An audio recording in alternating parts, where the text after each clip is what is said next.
We're back on Soul Sisters. I'm Yama Brown. I'm Heather Hayes. And we got a special guest. We have the fantabulous, beautiful Miss Melody Holt. How are you, beautiful? Hey, ladies, what's up? I'm doing great. How are you all doing today? Looking all beautiful. We are awesome. We are awesome. Thank you so much. Well, I love your background. You outside, girl. Come on. I'm not outside. I'm in my dining room right now. Oh, that is beautiful. Okay, beautiful window. Window now. Yeah, yeah. I'm doing great. You know, I just appreciate you guys inviting me to be a part of your show. I know you guys are both doing some amazing things. So I appreciate, you guys thinking enough of me to have me on. Well, thank you for coming on. So, of course, Yama teases me because I am a reality TV junkie and I have watched your show from the very beginning. Oh, Lord. And so first of all, I love African-American women who are A-type personality for one, and kind of in charge and just really creating opportunities. And the one thing that I noticed in the first season, you guys are really putting like housing and stuff in communities that would not normally have great housing. And so that was the first thing that I loved about, you guys' story, is that you were really doing something and giving back to the community. So that's one of the reasons why I was like, oh, so I love this show now. And so I continued to watch. How did you, I actually want to reverse. How did you get into the real estate game? Those types of things. So actually, I have a degree in education, and my husband and I were both teachers. I was a middle school English teacher. Martell was a special education middle school teacher. So that's what we have our degrees in. And so while we were teaching, we wanted to find a way to kind of supplement our income. So we created a lawn care company. And in creating a lawn care company, we had several residential clients that we gained very quickly, as well as some commercial contracts as well. And so one day, someone said, hey, you guys do lawn care. You need to talk to my mom. She does this for HUD and for banks in Texas. And we were like, oh, really? Well, give us her number. So we called her and had a conversation with Denise. And from there, she told us about this industry called property preservation, which is pretty much maintaining and preserving foreclosures for banks. And so we went into that piece of it. And as we began cleaning, doing lawn care, then we started doing small repairs such as roofs and carpeting and painting. And so then from there, we ended up starting to do demolitions. And then we got our home builder's license and we started rebuilding homes, building custom homes as well. So it was kind of a stepping block, one thing after the other. And now here we are, 10 years later, we've been in the real estate game solely. Well, that's awesome. How do you feel about, so you obviously had to leave teaching when you guys created your own business. And I see a lot of people that really love the term, I'm a boss, lady boss, I own my own business. But how do you feel and how hard was it for you to actually put in the work to, I guess, become successful like you are now? Because I think a lot of people think it's easy. And it's just listen, it's not easy. If it was easy, everyone would be doing it, right? It takes a lot of dedication. You have to know what your goals are and be determined to reach those goals and be determined to make certain sacrifices. It's not all about a title of being a boss or being in charge. It's more so about what do you feel that being in a certain industry or leading in a certain industry will give you in the long haul? What will you gain from that, right? And so for me, I was actually teaching at the same time that I was also operating this business. And I'll be honest with you, there were some days that I had a lot of long hours, like 19, 20-hour days every day consistently, because I was dedicated to making sure my students succeeded.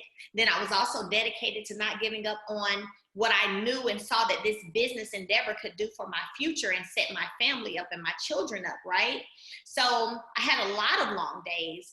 There were family vacations in terms of not our immediate family. Martell and I, our kids, we always have done trips together, but I'm talking about my other family, like my aunts and, my mom. And sometimes there were things that we didn't get to go to because we were busy working and building this business. So there were a lot of sacrifices made.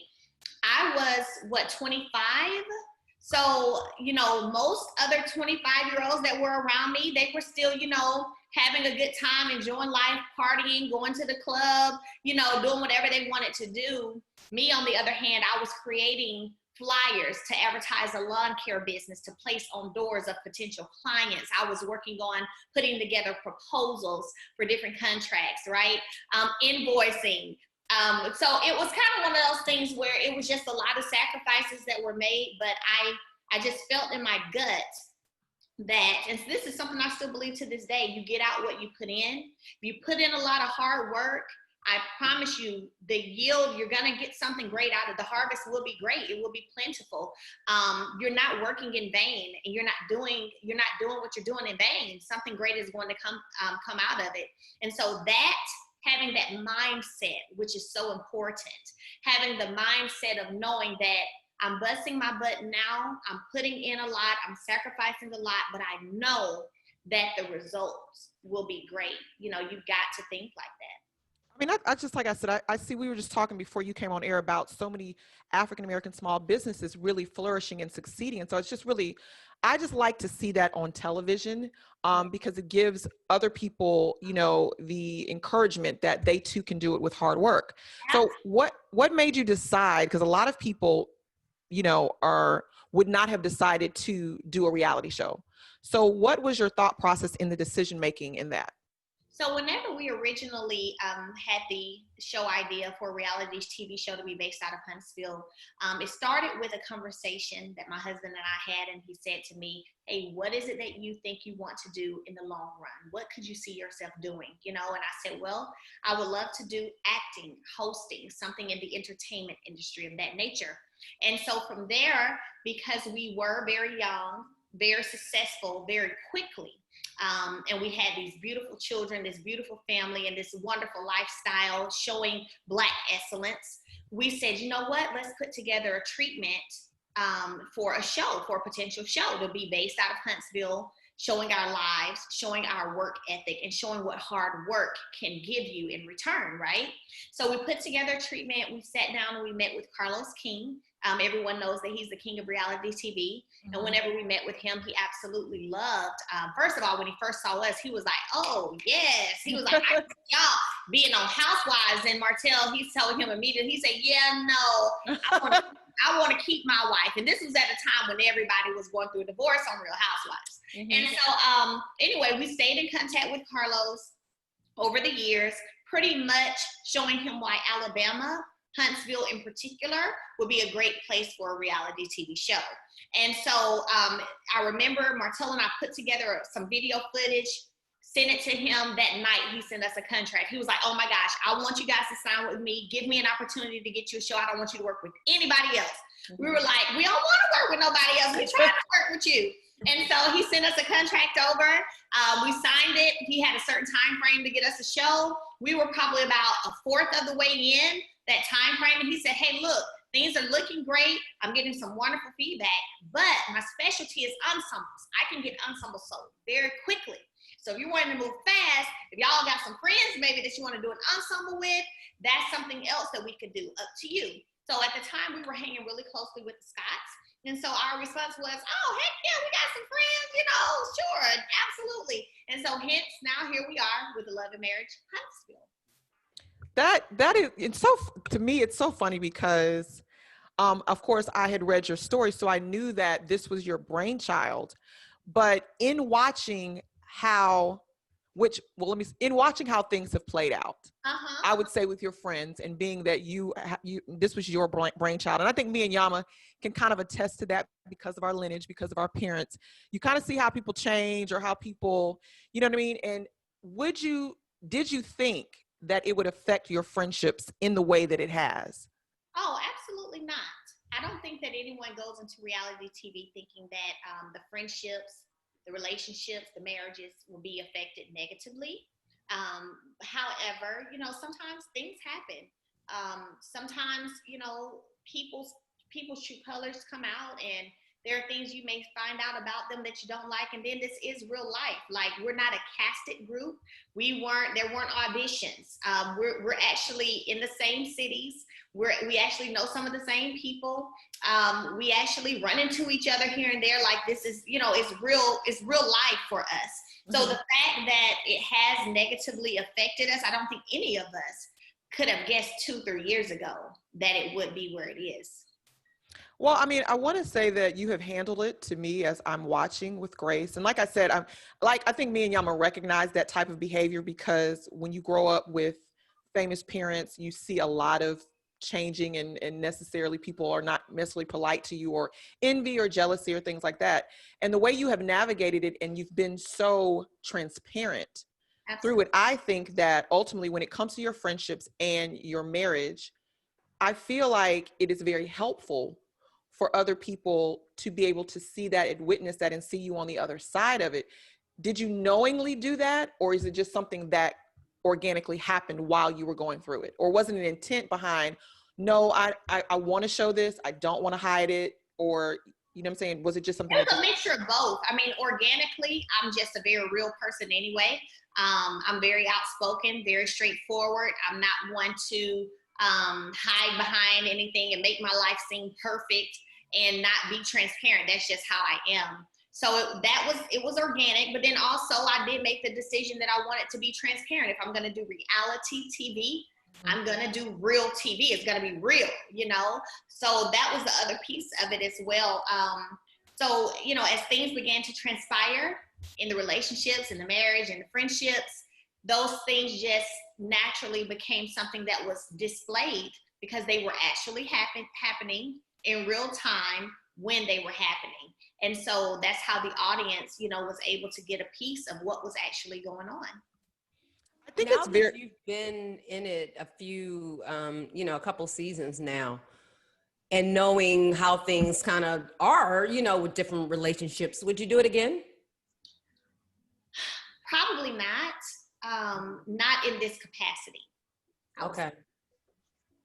Wow. And you mean as a producer, or you mean as one of the key people that are as one of the people with the people that I'm? Okay. Yeah. No, I would not. Okay, that's interesting. Yeah, but I'm a person who believes that ultimately, when, like I said, when you see people's energy. So when I see you on TV, you have a specific energy. So you were going to be successful at anything that you did, whether it was on TV for people to witness it. And I think sometimes when you're around people that are not necessarily in the same place that you are, on the same level, you're always kind of going to have a little, like, your relationships are going to change. Unfortunately, the further you go up the ladder, unfortunately, that's just what happens. Absolutely. And that can go multiple ways. It can go, you know, several ways. It can be one of those things where as your success is increasing and you're going up the ladder of success, that people can start to feel some kind of way about you. But then also it can be where, because you have brought people to certain tables and brought them to certain rooms, and now they're going up a little bit more up on the ladder of success, that they start to act differently. Mm-hmm. So it can go multiple ways, you know.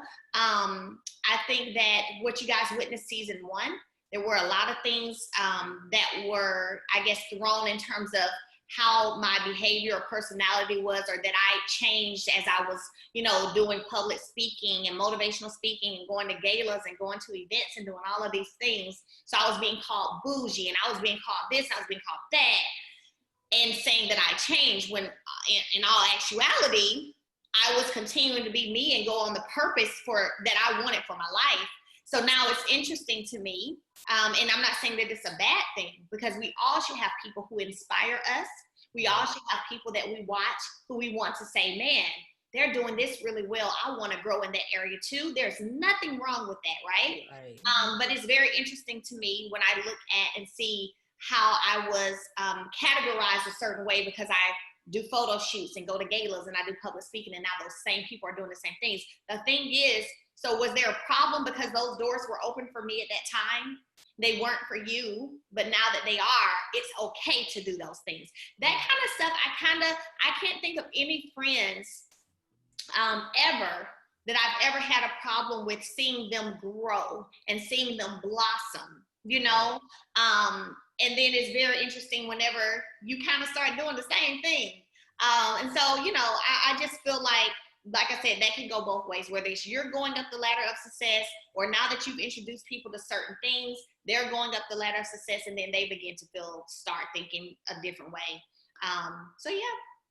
Yeah, I just think that ultimately with a reality show, it can be negative, but it can be positive. And why not ride the wave and take advantage of the opportunities that are presented before you because of the reality show? And if there's some residual effect where your friends or somebody else is benefiting from that too, they really should always remember how they got there. You know what I mean? Because bottom line is nobody does anything alone. So you got to be appreciative. Oh, well, my homegirl gave me this opportunity, so I'm going to take advantage of it and not point the finger, because who would not take advantage of those types of opportunities? That's the point. You know what I'm saying? So why But not? it's like she said, you don't know how people are going to respond. Everybody doesn't respond the same way. Everybody's not grateful. So you find out. You find out. And, I will say this, there are I'm 34. I'm the youngest in the cast. And when I think about people who have brought me to certain rooms, who have somewhat like sponsored me, right? They brought me to certain rooms. They brought me to certain tables. There are women who sponsored me and say, hey, Melody, come to this. There are going to be some people here. Hey, Melody. Those individuals, I could never, ever be paid anything to disrespect them, ever. Yeah. There will always be a level of respect, because I recognize that if it had not been for those women, that I'm not going to say I wouldn't have gotten where I am, but I wouldn't have gotten there as quickly. So I'm going to always be thankful and grateful and put some respect on it. And that's one of the things that has been one of the issues for me, honestly, somewhat throughout this process, is the lack of respect when it comes to the fact that no one would still not know who you were if I hadn't brought you to the table. I mean, I think that those of us that are watching, who are, I think, a little bit more insightful, you kind of recognize that. It's kind of silly that they don't think that people don't see that. I wonder how, because I'm looking at you like you just had a baby. Yeah. You are now soon to be a single woman, businesses, opportunities flourishing. How do you juggle all of that? And how do you stay so strong and focused through it all? Oh, girl. So I'll give you a breakdown really quickly of what my day was today. How about that? My eyes opened at 4 a.m. I got up at 4, did a little bit of work on my phone in the bed, fell back asleep for about another hour, got up at 6. Kids wake them up, teeth brushed, clothes together, hair done, book bags packed, breakfast, off to school we go. Immediately after that, I had some errands I needed to run. So I had to run errands. I had to get my hair done. I had to, what else did I have to do today? I dropped my vehicle off to get some brakes put on there. I had another conference call. I have students who are in my preservation academy who reach out to me throughout the day via text, via phone, with questions about this industry that I brought them into. And so I handled that throughout the day. And then I had a parent-teacher conference at 3:30. No, we moved it to 4:30. So from 4:30 to 5:30. Then I had to run and grab the kids some more shoes and some more clothes. So I did that, rushed and grabbed them from after school care, and then came here just in time to do this interview. So, and I will be up until probably around 10 o'clock, because when I get done, we'll do homework, and then we'll do showers, and we'll do prayers and stories in bed. So it's one of those things where I just do. It's a lot to do. I understand that every day, this is just what it is. There's no need to complain about it, because it is what it is. It's not about to change anything. So I definitely will say, for me, I do prioritize. And I try my best to fit as much as I can in on a daily basis, because I understand that every second counts. Every second counts. And that's just kind of how I roll every day. Every day. That's a crazy schedule. First of all, like, I'm tired for you. Every day. What how are you guys handling just, to kind of wrap this up a little bit, how are you guys handling COVID? So the kids are actually doing in-school learning. They are. Our kids go to a local private school, and so their class sizes are very small. I personally, honestly, I didn't want them to go into the classroom. I really wanted to just do virtual learning. However, Martell wanted them to be into a classroom. So I'm one of those people, I don't mind compromising. I know people look at me on TV and think that I'm just this super difficult woman. I'm really not. And so he wanted them to go to, actually go into the school. So they're doing that. They've been in school now for about a month. So far, so good. No issues at all. There are a lot of, precautions that are taken, temperatures every day. My kids, they know before they leave, they're like, I got to get my mask. So, and all about, for real, I got to get my mask. Oh, I need sanitize. I got to wash my hands. Like, they're big enough. We've always talked to our kids. And always just kind of, we don't really baby them too much. We talk to them so they understand COVID. They understand the coronavirus. They understand how you can get it. So they're all like, oh, I got to stay away, back up 6 feet. So, yeah. So we haven't had any issues. That is so cute. That's sweet. One of my last questions is, so do you still believe in marriage and love, and Absolutely. what's your outlook on dating? Oh, absolutely. To allow a negative experience to cause you to no longer believe in marriage or no longer believe in love, I think that's insane. Like, if you think back probably to maybe a first heartbreak, then, if I had let go of love, then I would have never gotten married, right? I think that every situation is different. Every experience is different. And I still believe marriage is beautiful. I still feel like there's nothing greater than doing what you love with who you love. I still feel that love is beautiful. Family is beautiful. I'm not in a place where I hate men and, I just hate I ever got married. Nothing like that. It is what it is. This was this experience. How do I feel about dating? I feel that it's going to be different. I'm going to have to, figure out what I like, what I don't like. It's going to be a new experience for me, but I'm fine with that. Well, that's awesome. You're so positive and just, continuously moving forward. So before you get out of here, let everybody know what you have coming up and where they can find you on social media. Absolutely. Thank you. So what I have coming up is actually September the 25th, which is my Mimosas with Melody event.